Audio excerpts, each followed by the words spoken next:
अस्सलाम वालेकुम स्टूडेंट्स। उम्मीद है आप सब अच्छे होंगे।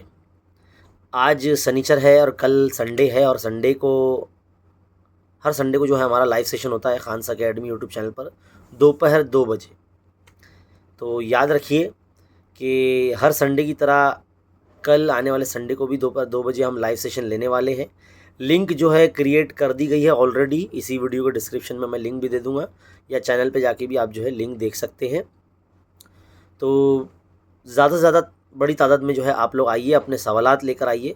भले वो सवालात जो है आपके सब्जेक्ट से रिलेटेड हो या जो भी आपको पूछना है, आप सवालात जो है अपने लिख के रख लें ताकि आप जो है लाइव सेशन में पूछ सकें।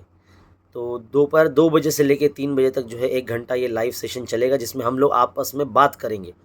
मैं आप लोगों के सवालात के जवाब दूंगा इंशाल्लाह। और जो भी आपके डाउट्स है, जो भी आपके सवालात है किसी भी ताल्लुक़ से, इंशाल्लाह उसको जो है दूर करने की कोशिश करेंगे हम। तो मिलते हैं कल दोपहर 2 बजे। शुक्रिया।